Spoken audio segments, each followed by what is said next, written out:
இப்போதே உங்களது காலண்டரில் பிப்ரவரி 15ஆம் தேதியை குறித்து வைத்துக் கொள்ளுங்கள். ஏனெனில் அன்று அபிஜித் நட்சத்திரம் வருகிறது. இந்த நாளை தவறவிட்டால் பெரும் நஷ்டம் உங்களுக்குத்தான். இந்த பதிவு 15ஆம் தேதிக்கு முன் உங்களை வந்தடைந்திருந்தால் முருகனின் அருள் உங்களுக்கு கிடைத்துவிட்டது என்று அர்த்தம். நீங்கள் முருக பக்தரென்றால் இந்த பதிவை லைக் செய்யுங்கள். கமெண்ட் பாக்ஸில் ஓம் முருகா என்று பதிவு செய்யுங்கள்.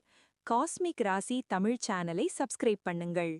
வெற்றியின் அடையாளமான அபிஜித் நட்சத்திரமும் சிவபெருமானுக்கு உரிய சிவராத்திரியும் சேரும் இந்த அரிய நேரத்தில் நீங்கள் வைக்கும் வேண்டுதல் வீணாகாது.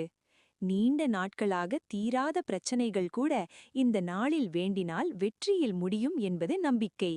அன்று மதியம் 1:29 இரவு 1:29 உங்கள் பூஜை அறையில் எலுமிச்சை பழத்தை பாதி